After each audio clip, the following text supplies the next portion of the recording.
નમસ્કાર મિત્રો, સ્વાગત છે તમારું એચએનજીયુ સ્ટડી પોઈન્ટ યુટ્યુબ ચેનલના એક નવા વિડીયોમાં. ગુજરાત રાજ્યની અંદર આંગણવાડીની જે 9,800 કરતાં પણ વધારે જગ્યાઓ પર ભરતીની જાહેરાત ગુજરાત સરકાર દ્વારા કરવામાં આવી હતી, એનું ફાઇનલ મેરિટ લિસ્ટ જે છે એ 3 થી 4 દિવસ પહેલાં જાહેર કરી દેવામાં આવ્યું છે. આજના આ વિડીયોની અંદર આપણે જોઈશું કે જે પણ ઉમેદવારો એટલે કે જે પણ મહિલા ઉમેદવારોનું મેરિટ લિસ્ટની અંદર સમાવેશ થયેલો છે એમને ડોક્યુમેન્ટ વેરિફિકેશન માટે ક્યારે જવાનું રહેશે, ડોક્યુમેન્ટ વેરિફિકેશન કરવા માટે તમે જાઓ ત્યારે તમારે કયા કયા ડોક્યુમેન્ટ જોઈશે અને ડોક્યુમેન્ટ વેરિફિકેશન માટે તમને કેવી રીતે બોલાવવામાં આવશે, એટલે કે તમને જે છે એ ઈમેલ મોકલવામાં આવશે, મેસેજ કરવામાં આવશે કે જે છે એ પત્ર લખી અને તમને જે છે એ લેખિતની અંદર જાણકારી કરવામાં આવશે. અને જે પણ ઉમેદવારોનું રિજેક્ટેડ લિસ્ટની અંદર નામ આવ્યું હોય અથવા તો બીજા કોઈ પણ કારણોસર એમણે અરજી કરેલી છે તો એ તમામ અરજીનું સોલ્યુશન છે એ ક્યારે આવશે. તો તમે અહીંયા જોઈ શકો છો આંગણવાડી ભરતી 2025 મેરિટ લિસ્ટ જે છે એ ઓલરેડી જાહેર કરી દેવામાં આવ્યું છે. આંગણવાડી ભરતી ડોક્યુમેન્ટ વેરિફિકેશન માટે જે છે એ ક્યારે જવાનું રહેશે, કયા કયા ડોક્યુમેન્ટ્સ તમારે સાથે લઈ જવાના રહેશે અને ડોક્યુમેન્ટ વેરિફિકેશન માટે કેવી રીતે બોલવામાં આવશે અને તમે કરેલી અરજીનું સોલ્યુશન જે છે એ ક્યારે કરવામાં આવશે, એ તમામ માહિતી આપણે આજના આ વિડીયોની અંદર જોવાના છીએ. તો સૌપ્રથમ તો તમે જોઈ શકો છો જે આ ફાઇનલ મેરિટ લિસ્ટ જાહેર કરવામાં આવ્યું છે એની અંદર જે છે એ 3 કોલમ હતી. વ્યૂ મેરિટ્સ, તો એની અંદર જે છે એ પ્રેફરન્સ ફર્સ્ટવાળા હશે એમને જે છે એ ડોક્યુમેન્ટ વેરિફિકેશન માટે જે છે એ જવાનું રહેશે. એના પછી જે છે એ વેઇટિંગ 1 વાળા હશે અને એના પછી વેઇટિંગ 2 વાળા છે.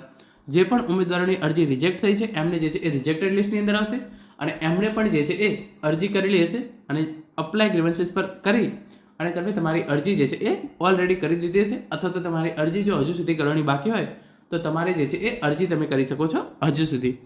પછી જે અહીંયા જે મેઇન છે આપણે જોઈ શકો છો તમે ફાઇનલ મેરિટ લિસ્ટ જે છે એ 19/9/2025ના રોજ જે છે એ જાહેર કરી દેવામાં આવ્યું છે. તો જે પણ ઉમેદવારોને ઓનલાઈન અરજી કરવાની છે તેઓ 20/9/2025 થી 29/9/2025 દરમિયાન જે છે એ ઓનલાઈન અરજી કરી શકે છે. તો જે પણ ઉમેદવારોને એમનું રિજેક્ટેડ લિસ્ટની અંદર નામ આવ્યું છે અથવા તો એમની જે છે એ મેરિટ લિસ્ટની અંદર પ્રથમ ક્રમે નથી આવ્યું એવા ઉમેદવારોને અરજી કરવી હોય તો 20/9/2025 થી 29/9/2025 દરમિયાન આ 10 દિવસો દરમિયાન તેમની જે છે એ ઓનલાઈન અપીલ જે છે એ સાંભળવામાં આવશે અને 30/9/2025 થી 9/10/2025 દરમિયાન જે છે એ જે પણ અરજીઓ ઓનલાઈન કરવામાં આવી છે એ તમામ અરજીઓનો જે છે એ નિકાલ કરવામાં આવશે. તો પહેલા 10 દિવસ 29/9/2025 સુધી તમારે ઓનલાઈન અરજી કરવાની છે અને એના પછીના 10 દિવસ તમે જે પણ ઓનલાઈન અરજી કરી છે એ તમારી તમામ અરજીઓ જે છે એ સાંભળવામાં આવશે.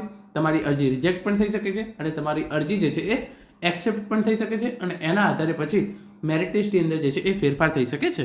પ્રમાણપત્ર ચકાસણી એટલે કે ડોક્યુમેન્ટ વેરિફિકેશન માટે તમારે 10/10/2025 થી 19/10/2025 દરમિયાન જે છે એ જવાનું રહેશે. તો 10/10/2025 થી 19/10/2025 દરમિયાન તમારે જે છે એ ડોક્યુમેન્ટ વેરિફિકેશન માટે જવાનું રહેશે અને હાજર થવા માટે 20/10/2025 થી 18/11/2025 આ 30 દિવસ દરમિયાન તમારે જે છે એ નોકરી પર હાજર થઈ જવાનું રહેશે.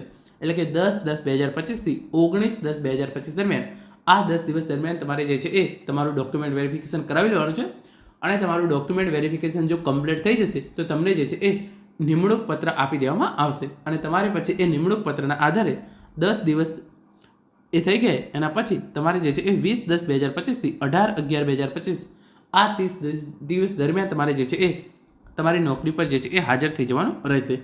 આગળ જે તમારા ઉમેદવારોના મનમાં પ્રશ્ન છે કે ડોક્યુમેન્ટ વેરિફિકેશન માટે કેવી રીતે બોલાવવામાં આવશે, તો પ્રમાણપત્ર માટે જે છે એ 10 દિવસની અંદર તમારે જે છે એ ડોક્યુમેન્ટ વેરિફિકેશન કરવાનું રહેશે અને એના માટેની જે છે એ લેખિત સૂચના મોકલવામાં આવશે.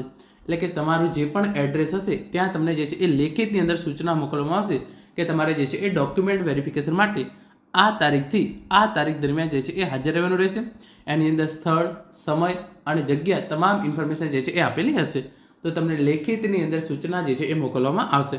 તો તમારા એડ્રેસ પર કોઈ પણ ટપાલ આવે કે કોઈ સ્પીડ પોસ્ટ આવે કે કોઈ પણ પ્રકારના કુરિયરના માધ્યમથી તમને લેખિતની અંદર જે છે એ મોકલવામાં આવશે. તો તમારે જે છે એ એનું ખાસ ધ્યાન જે છે એ રાખવાનું રહેશે. અને તમે આગળ જોઈ શકો છો અને જે પણ તમે અરજી કરી છે એના માટે પણ જે છે એ 10 દિવસ તમને જે છે એ અરજી કરવાનો સમય આપવામાં આવે છે અને 10 દિવસ તમારી જે પણ અરજી છે એને જે છે એ નિકાલ માટે પણ જે છે એ 10 દિવસનો જે છે એ સમય આપવામાં આવેલો છે. હવે આપણે આગળ જોઈએ કે તમે કયા કયા ડોક્યુમેન્ટ્સ જે છે એ સાથે લઈ જવાના રહેશે. તો 18 થી 33 વર્ષની તમારી ઉંમર જોઈએ એ તો આપણા માટે છે. પછી જન્મ તારીખનો આધાર પુરાવા માટે લિવિંગ સર્ટિફિકેટ અથવા ધોરણ 10-12નું ક્રેડિટ સર્ટિફિકેટ. તો તમે જ્યારે પણ ત્યાં જાઓ છો ડોક્યુમેન્ટ વેરિફિકેશન કરવા માટે તો તમારે જે છે એ સ્કૂલનું LC અથવા તો ધોરણ 10 અથવા ધોરણ 12નું જે છે એ ક્રેડિટ સર્ટિફિકેટ હોય છે એ સાથે લઈ જવાનું રહે છે. સેલ્ફ ડિક્લેરેશન સ્વ ઘોષણાપત્ર પણ તમારે જે છે એ ચોક્કસથી સાથે લઈ જવાનું રહેશે. મામલતશ્રી દ્વારા આપવામાં આવેલ સ્થાનિક રહેઠાણનું પ્રમાણપત્ર છે એ પણ તમારે જે છે એ ચોક્કસથી સાથે લઈ જવાનું છે. જાતિનો પુરાવો દર્શાવતું પ્રમાણપત્ર, તો તમારો જે જાતિનો દાખલો હોય એ તમારે ચોક્કસથી સાથે લઈ જવાનું છે. ધોરણ 10 પાસની અસલ માર્કશીટ અને ધોરણ 12 પાસની અસલ માર્કશીટ. તમે ધોરણ 10 પાસ કરેલું હોય તો એની ઓરિજિનલ માર્કશીટ, ધોરણ 12 પાસ કરેલું હોય તો એની ઓરિજિનલ માર્કશીટ, સ્નાતક અને અનુસ્નાતકના તમામ સેમેસ્ટરની અસલ માર્કશીટ. તો તમે સ્નાતક કરેલું હોય અને અનુસ્નાતક કરેલું હોય અને તમે જે છે એ એના માર્ક્સ આ મેરિટ લિસ્ટની અંદર એડ કરાવેલા હોય તો સ્નાતક અને અનુસ્નાતક બંનેનું જે છે એ તમારે ઓરિજિનલ તમામ સેમેસ્ટરની માર્કશીટો જે છે એ લઈ જવાની રહેશે. દરેક પ્રયત્નની માર્કશીટ અપલોડ કરવાની રહેશે. એટલે કે ફોર એક્ઝામ્પલ તમે ધોરણ 10 જે છે એ 2 ટ્રાય પાસ કરેલું હોય, એટલે કે તમે પહેલી વખત પાસ થયા હોય અને બીજી વખત જે છે એ પાસ થયેલા હોય તો તમારે જે છે એ બંનેની જે છે એ માર્કશીટ તમારે સાથે લઈ જવાની રહેશે. વિધવા અંગેનું જે છે એ પ્રમાણપત્ર જો તમને લાગુ પડતું હોય તો, અને આંગણવાડી તેડાગર તરીકેના અનુભવ અંગેનું પ્રમાણપત્ર લાગુ પડતું હોય તો જે પણ મહિલાઓ વિધવા હોય તો એમના માટે પણ જે છે એ વિધવાનું પ્રમાણપત્ર એમને જે છે એ લઈ જવાનું રહેશે ડોક્યુમેન્ટ વેરિફિકેશન વખતે. અને તમને આંગણવાડી તેડાગર તરીકેનો ઓલરેડી અનુભવ હોય અને હવે તમે આંગણવાડી કાર્યકર તરીકે ફોર્મ ભરેલું હોય અને તમારું સિલેક્શન થયું હોય તો તમારે આંગણવાડી તેડાગરના અનુભવનું પ્રમાણપત્ર છે એ પણ સાથે લઈ જવાનું રહેશે. તો મિત્રો, આ હતો આજનો વિડીયો, જેની અંદર આપણે સૌ પ્રથમ જોયું કે ડોક્યુમેન્ટ વેરિફિકેશન માટે તમારે જે છે એ ક્યારે જવાનું રહેશે, ડોક્યુમેન્ટ વેરિફિકેશન કરાવવા માટે તમારે કયા કયા ડોક્યુમેન્ટ જોઈશે અને ડોક્યુમેન્ટ વેરિફિકેશન કરાવવા માટેની જાણ જે છે એ તમને કેવી રીતે કરવામાં આવશે, સાથે સાથે તમે જે પણ ઓનલાઈન અરજી કરી છે એનો નિકાલ જે છે એ ક્યાં સુધી કરવામાં આવશે. આશા રાખું છું આજનો વિડીયો જે છે એ તમને ચોક્કસથી ઉપયોગી થશે.